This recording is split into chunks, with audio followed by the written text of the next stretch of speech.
नमस्कार। प्रस्तुत है आज का चिंतन। प्रगति की किसी भी दिशा में बढ़ा जाए उसके लिए सर्वप्रथम आवश्यकता शरीर को स्वस्थ रखने की होती है। यदि काया रोगग्रस्त हो तो स्वयं कष्ट पीड़ित रहने, उपचार में धन व्यय होने, साथियों पर चिंता एवं परिचर्या का दबाव पड़ने जैसी अनेक विपत्तियां आ जाती हैं। बीमारी संक्रामक हुई तो उसका असर पास आने जाने वालों पर भी पड़ सकता है। रोगी न कुछ उपयुक्त कर सकता है और न किसी पुरुषार्थ का परिचय दे सकता है। ऐसी दुर्दशा से ग्रसित रहने वाले के लिए भौतिक उन्नति का भी द्वार रुक जाता है और आत्मिक उत्कर्ष का भी। आत्मिक अभ्युदय के लिए जप, तप, पूजा पाठ, ध्यान, शुद्धता आदि की आवश्यकता पड़ती है, पर वह सब भी रोगी से कैसे बन पड़े। इन असफलताओं के कारण रोगी खींचता भी रहता है और अपनी परेशानी को किसी दूसरों के सिर पर थोपने और अपना मानसिक बोझ हल्का करने का प्रयत्न भी करता रहता है। इससे रोष, असंतोष और भी बढ़ता है। कृतज्ञता और चिड़चिड़ापन साथी सहयोगियों को भी हाथ खींच लेने और विमुख कर देने के लिए प्रेरित करता है। अस्तु सभी जानते हैं कि बीमारी एक विपत्ति है, उससे बचे रहना ही सौभाग्य है। कई व्यक्ति मौसम बदलने जैसी बातें कहकर अपना पिंड छुड़ा लेते हैं, पर सच बात यह है कि अपनी जीवनचर्या का अस्त व्यस्त होना ही बीमारियां बुलाने का खुला निमंत्रण है।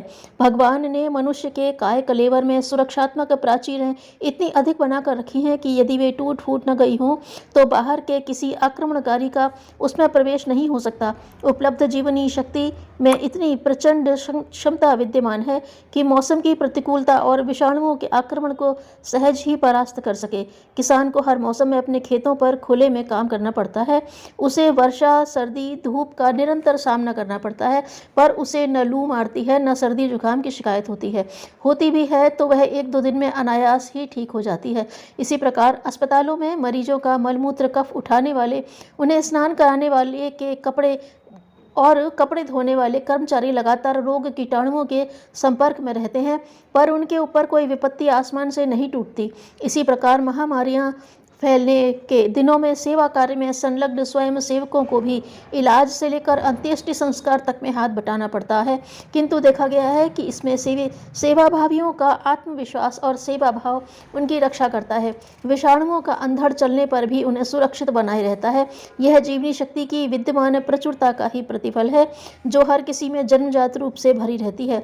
उसकी बर्बादी तो हम स्वयं ही जानबूझकर करते हैं। बीमारी पड़ने पर इलाज करने की प्रतीक्षा में बैठे रहने की अपेक्षा यह कहीं अच्छा है कि शरीर को ऐसे संयम अनुशासन में बांध कर रखा जाए कि स्वस्थता की तिजोरी पर कोई चोर किसी ओर से घात न लगाने पाए, आक्रमण न करने पाए। जहाँ चौकीदारों का समुचित प्रबंध होता है वहाँ पर चोरी प्रायः नहीं ही होती। असावधानी और अव्यवस्था ही अनेक विपत्तियों की जड़ है। आहार, निद्रा, स्वच्छता, श्रम और प्रसन्नता के इन 4 अवलंबनों को यदि मजबूती से पकड़ कर रखा जाए तो व्यक्ति पर कोई प्रभाव ऐसा नहीं पड़ता जो स्वास्थ्य को लड़खड़ा दे। इन 5 अवलंबनों पर हमें निरंतर दृष्टि रखनी चाहिए कि कहीं कोई व्यतिरेक तो नहीं हो रहा है। आहार पर स्वास्थ्य निर्भर माना जाता है, पर उसके लिए किसी बड़े आहार शास्त्र को पढ़ने या डॉक्टर से परामर्श करके संबद्ध पदार्थों के चुनाव की आवश्यकता नहीं है। अपने क्षेत्र में पैदा होने वाले सुपाच्य अनाज, शाक और फल, दूध आदि से भली प्रकार काम चल सकता है। शर्त एक ही है कि भूख से कम खाया जाए। 1/3 पेट पानी और हवा के लिए खाली रखा जाए। इतने भर से पेट ठीक बना रहता है। जिसका पेट साफ रहता है उसको न बीमार पड़ने की जरूरत पड़ती है और न किसी इलाज की।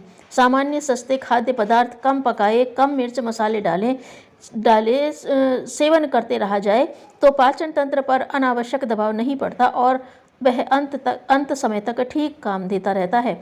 आहार के ही समान स्वच्छता की गणना है। शरीर, वस्त्र, मकान सभी साफ सुथरे रखें।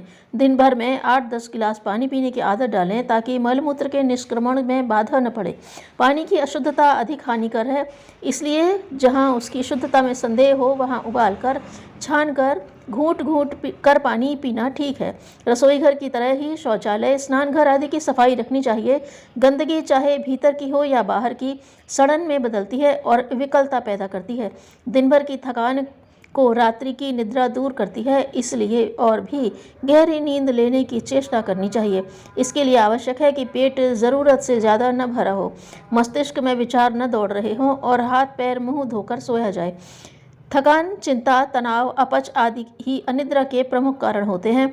इन्हें दूर किया जा सके तो आसानी से अच्छी और गहरी नींद आ सकती है।